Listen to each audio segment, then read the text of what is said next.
यादव जी हैं और कांग्रेस पार्टी के पूर्व अध्यक्ष और वरिष्ठ नेता एमएलसी मदन मोहन झा साहब, जो सदन में नेता विपक्ष कांग्रेस पार्टी की तरफ से हैं, शक्ति यादव जी और राजेश राठौर जी। मैं बगैर वक्त गवाए आज की इस पत्रकार वार्ता पर प्रकाश डालने के लिए सबसे पहले पवन खेड़ा जी से अनुरोध करता हूं कि वे संबोधित करें। नमस्कार साथियों, अभय जी ने सबका परिचय दे दिया है आपको और इनमें से कोई भी परिचय का मोहताज नहीं है, तो मैं समय नहीं व्यर्थ करूंगा। जो वोट चोर गद्दी छोड़ का नारा है, बिहार की भूमि से शुरू हुआ और अब पूरे हिंदुस्तान में गांव-गांव में चप्पे चप्पे में यह नारा चल रहा है। राजनीति की धमनियों में अब यह नारा चल रहा है। राजनीति बदलने वाली है, बदल चुकी है और जैसा कि हमेशा इतिहास में हुआ है, फिर से बिहार की धरती से राजनीति बदल रही है, करवट ले रही। चोर चोरी कर रहा था, इसका अंदेशा हम सबको था, शक सबको था। चोर चोरी करते हुए पकड़ा गया, ये बिहार की सरजमी से ही संभव हो सका। महाराष्ट्र में, हरियाणा में पिछले दरवाजे से चोरी करता था, बिहार में अगले दरवाजे से आकर चोरी करने की साजिश रची और आप सबके प्रताप की वजह से रंगे हाथों पकड़ा गया। और यह साबित हो गया कि चोरी के सिंहासन पे नरेंद्र मोदी विराजमान हैं।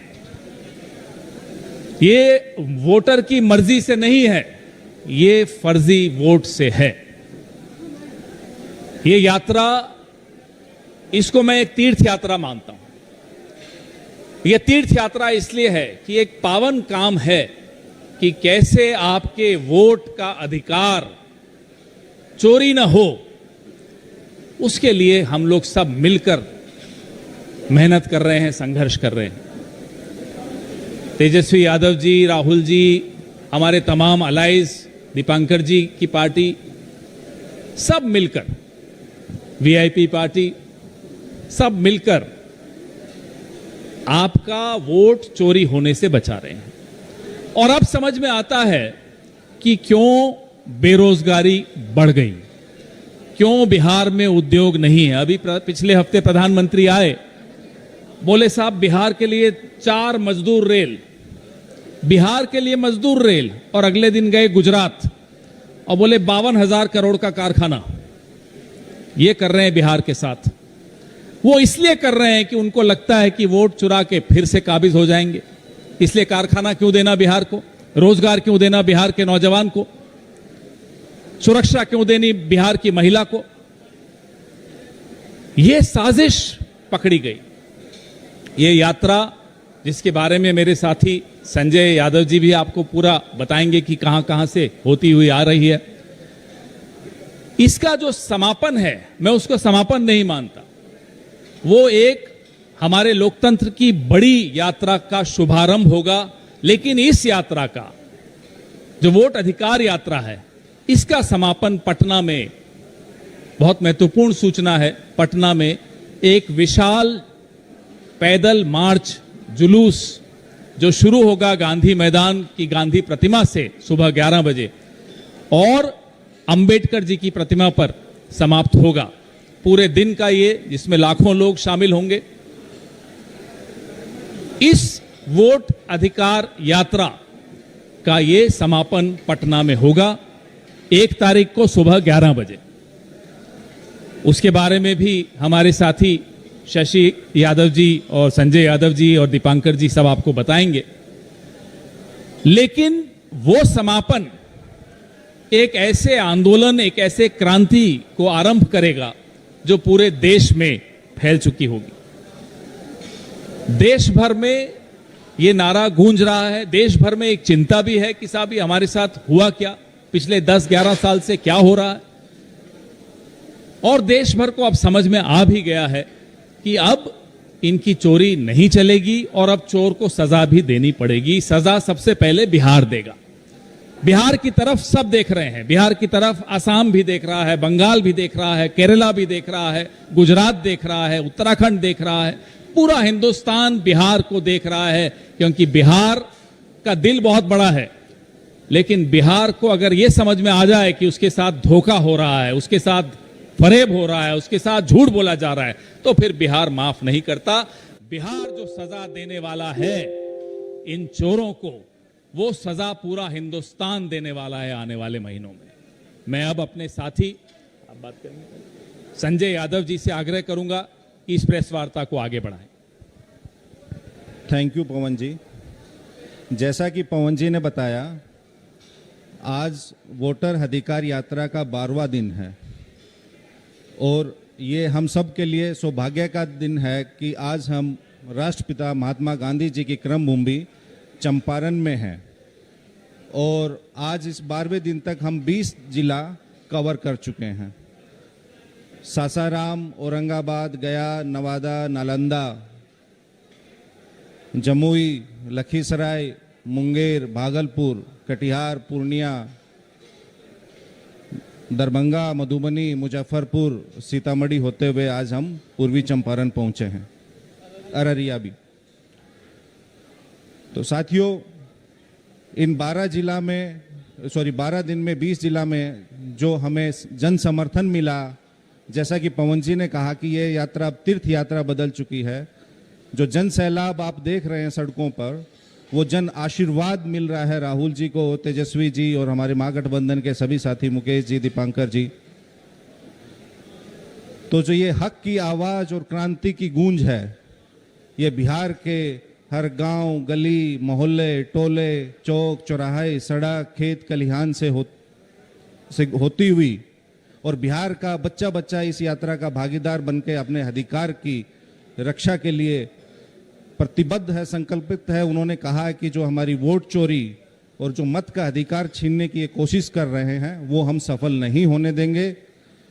ये जो यलगार की हुंकार और इंकलाब की ललकार है, ये बता रही है कि बिहार में परिवर्तन निश्चित है। और हे प्रधान सेवक जी, आप जो मत का अधिकार छीनना चाहते हैं लोगों का, ये आपकी तानाशाही है, ये सेवा नहीं है। खाली कहने से प्रधान सेवक नहीं बनते हैं। किसी के मत का अधिकार छीनना, आप लोकतंत्र और जो जनता मालिक है उसके अस्तित्व को खत्म करना चाहते हैं। उनके वोटर का अगर आप वोट ले लिया तो लोकतंत्र बचेगा क्या?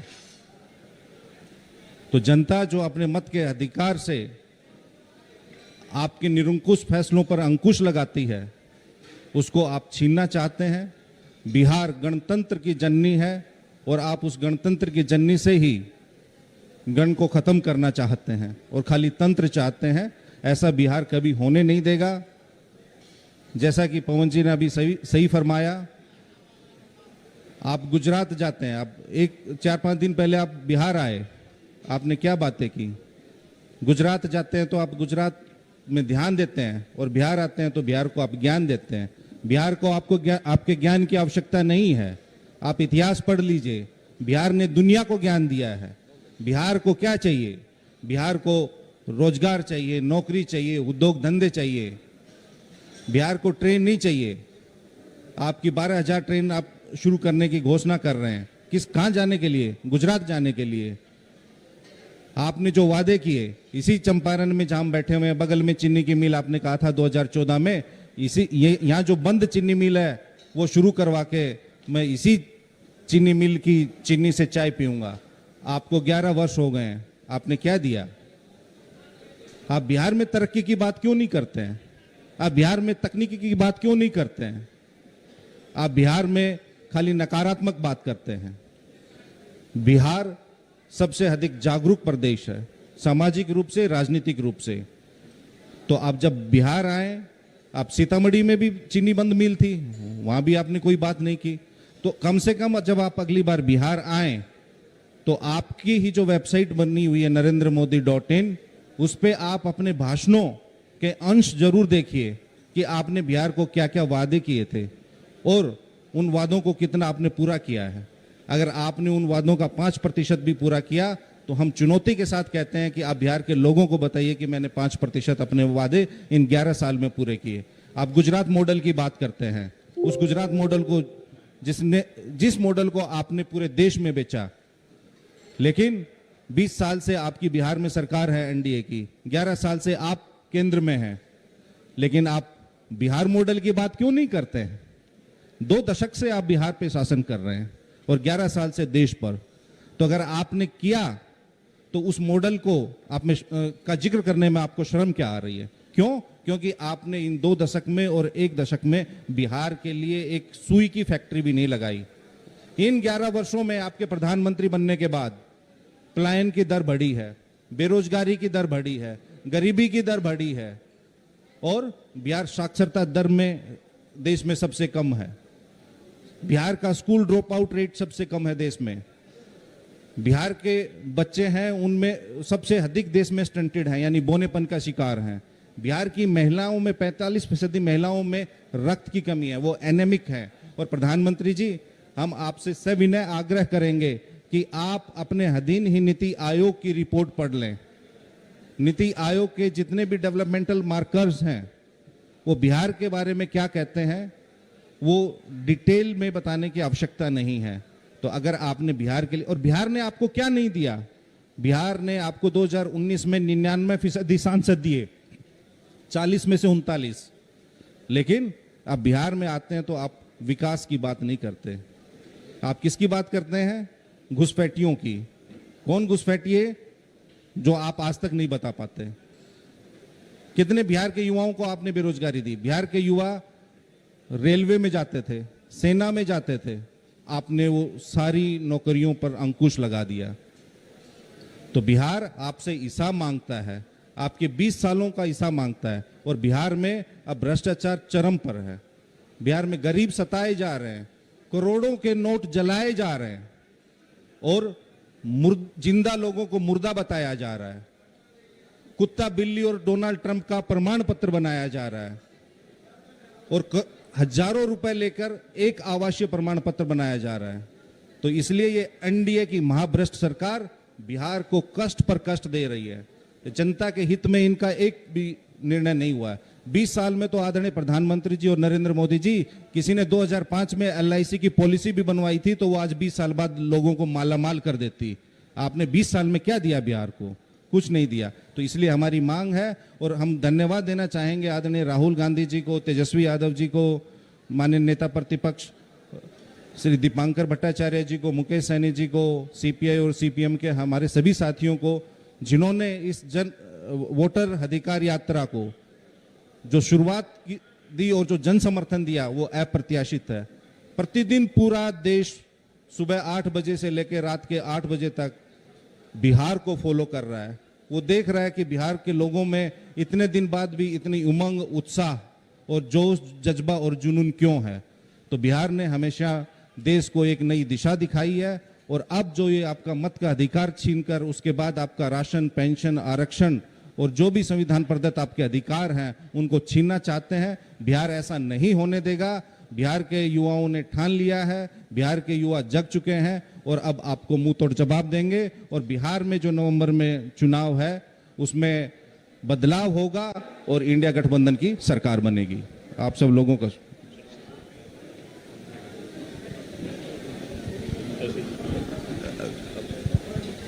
मैं अब शशि यादव जी से आग्रह करूंगा कि प्रेस वार्ता को आगे बढ़ाएं। इस वोटर अधिकार यात्रा के माध्यम से लाखों जनता जिस वोट चोरी को पकड़ी है, बिहार की जनता, इसके लिए सबसे पहले मैं उन्हें धन्यवाद देती हूं और ये फक्र महसूस करती हूं कि बिहार ने सबसे पहले इसको पकड़ा है। और यह यात्रा जो आप देख रहे हैं, मतलब लगातार जो लाखों लोग साथ चल रहे हैं, इस लाखों लोगों में आपके जो बड़े पैमाने पे तमाम तरह के शिक्षक, कर्मचारी, आपको कह लीजिए संविदा कर्मी, आपको स्कीम वर्कर बहनें, जो जिसमें आशा कार्यकर्ता, आंगनबाड़ी, जीविका, विद्यालय रसोईया, ममता, कुरियर के साथ साथ जितने आउटसोर्स कर्मी हैं, आपने देखा कि सफाई कर्मी की बातें आपने सुनी, उनके दिल का दर्द आपने सुना।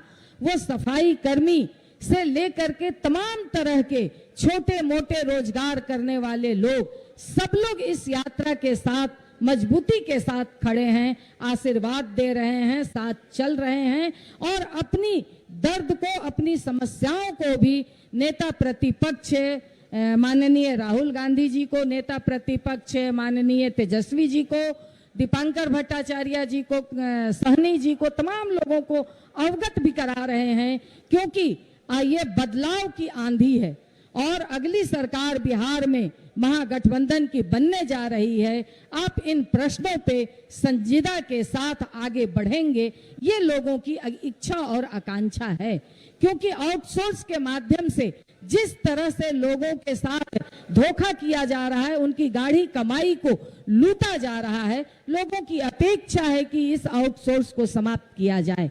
और इसके साथ ही जो लाखों हमारी स्कीम वर्कर बहनें हैं, जिनके तमाम पैसे पर ये कुंडली मार करके एनडीए की सरकार बैठी हुई है, इसके साथ भी अपेक्षा है कि आने वाले दिनों में जो केंद्र सरकार कुंडली मार करके इनके अधिकारों पर बैठी है, इसको ये सरकार खोलेगी, ये पूरी तरह से अपेक्षा है।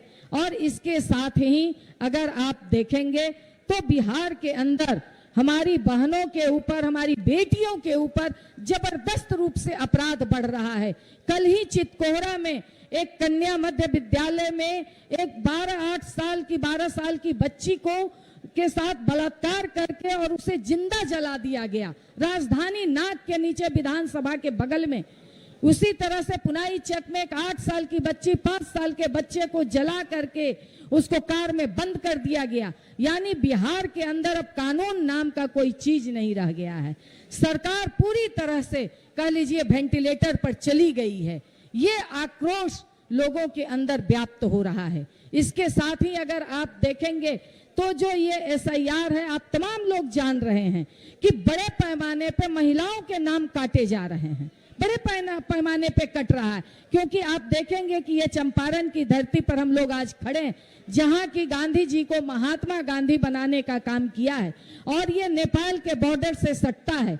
आप देखेंगे कि नेपाल और बिहार के लोगों का रोटी बेटी का रिश्ता होता है। यहाँ की बेटियां वहां बिहाई जाती है, वहां की बेटियां यहाँ बिहाई जाती हैं। अब आप बताइए कि वैसी महिलाएं कहां से अपना जन्म प्रमाण पत्र या अपने माँ बाप का जन्म प्रमाण पत्र लेकर के आएंगी। इसलिए और यहाँ भी कह लीजिए कि वो जन्म प्रमाण पत्र नहीं, क्योंकि वो आप बाप का लाए कि ससुर का लाए, तो इसके कारण बड़े पैमाने पे महिलाओं का नाम कट रहा है, जिससे महिलाओं के अंदर जबरदस्त आक्रोश आपको इस यात्रा में देखने को मिला होगा कि बड़े पैमाने पे महिलाएं भी इस यात्रा को आशीर्वाद दे रही हैं, मजबूती के साथ इस यात्रा में खड़ी हैं और इस बात को कह रही हैं कि अब इस क्योंकि इस सरकार को बनाने में यहाँ बिहार के अंदर महिलाओं की बड़ी भूमिका रही है, स्कीम वर्कर महिलाओं की बड़ी भूमिका रही है। लोगों ने अपने घर से, अपने पुरुषों से छुप करके ये इस सरकार को बनाया है, मगर अब महिलाएं खुल करके कह रही हैं कि अब बहुत हो गया। अब इस सरकार को उखाड़ फेंकने के लिए, इस सरकार को बदलने के लिए महिलाएं भी कमर कस ली हैं, हमारी बेटियां भी कमर कस ली हैं, हमारे नौजवान भी कमर कस लिए हैं। संजय जी ने बताया कि किस तरह से बिहार के अंदर रोजगार का सवाल है, किस तरह से अन्य तमाम सवाल हैं। इसलिए इन प्रश्नों पे तमाम लोग आज खड़े हो गए हैं और इस वेंटिलेटर पर खड़ी सरकार को धक्का देने के लिए, कानून व्यवस्था के हालात को देखते हुए इस सरकार को उखाड़ फेंकने के लिए आज हम तमाम लोग तैयार हैं। और यह वोटर अधिकार यात्रा जो 1 तारीख को पटना के अंदर एक और बड़ा मैसेज देगी, एक और बड़ा आंदोलन की आगाज करेगी और निश्चित तौर पर उस आगाज से बिहार में जो बदलाव की आंधी चल रही है वो और गांव-गांव तक जाएगा, बूथ तक जाएगा और हर बूथ पर हमारे तमाम लोग इस बदलाव के लिए अपना बटन दबाएंगे। ये पूरा आशा और भरोसा है। इसी बात के साथ धन्यवाद। इनकलाब जिंदाबाद। धन्यवाद शशि जी। हम आभारी हैं कि वरिष्ठतम नेता सीपीआई-एमएल के भट्टाचार्य साहब और कांग्रेस पार्टी के मदन मोहन झा साहब जिस प्रशस्त मार्ग पर हम चल रहे हैं वो रास्ता वही दिखा रहे हैं। इस पत्रकार वार्ता में उन्होंने संबल प्रदान किया। अब मैं जो भी आप लोगों के प्रश्न हो वो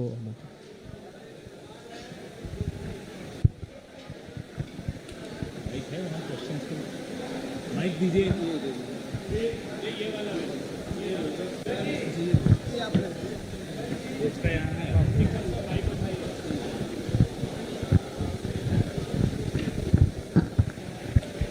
पवन जी, मैं उड़ीसा से हूँ।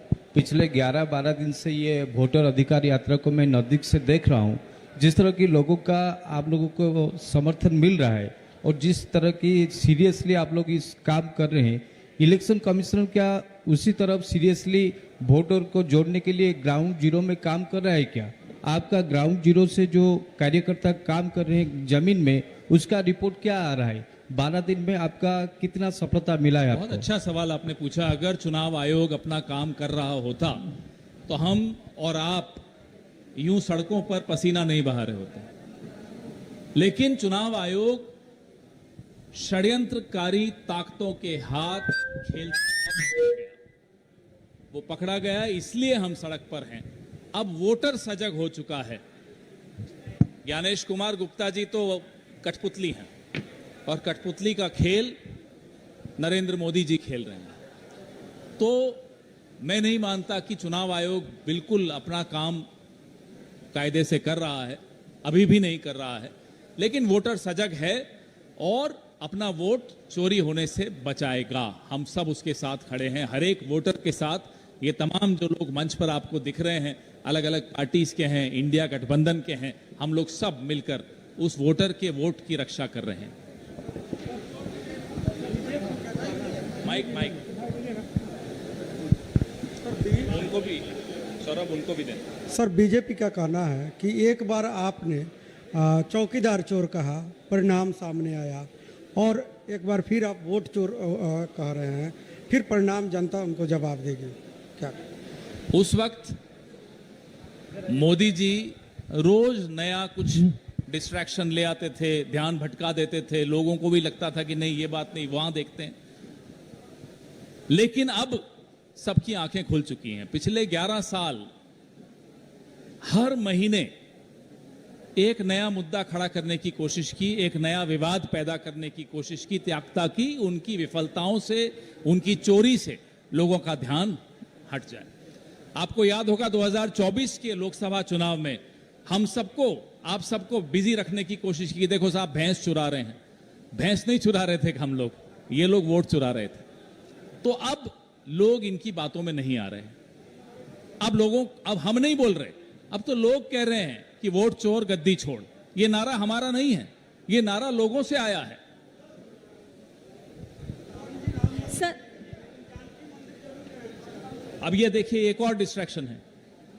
ये भी एक नया विवाद पैदा करने की कोशिश है। ये आप नहीं कह रहे, मैं जानता हूं बीजेपी कह रही है, आप ऐसा सोच भी नहीं सकते। भगवानों में भी आपस में विवाद पैदा करने का काम सिर्फ बीजेपी कर सकती है, आप और मैं नहीं कर सकते। हिंदुस्तान का कोई शख्स ऐसा नहीं कर सकता कि भगवानों को आपस में लड़ा दें, लेकिन नरेंद्र मोदी कर सकते हैं।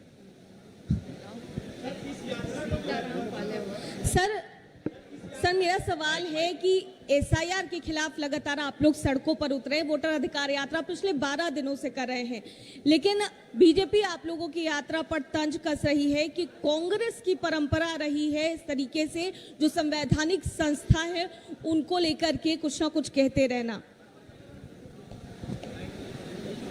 2014 से पहले आप आदरणीय प्रधानमंत्री जी माइकल लिंगडो को क्या बोलते थे?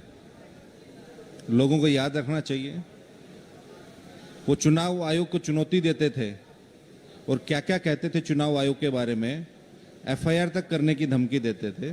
तो जो लिंगडो जी को प्रधानमंत्री जी ने जिन असंसदीय शब्दों से संबोधित किया था वो मैं दोहराना नहीं चाहता।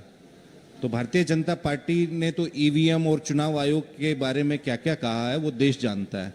तो जैसा कि पवन जी ने कहा ना, वो ध्यान भटकाने के लिए, डिस्ट्रैक्शन के लिए वो लोग नित्य नए नए प्रपंच रचते हैं। 2024 में भी चुनाव चोरी हो रही थी तो वो आपका मंगलसूत्र छीन रहे थे।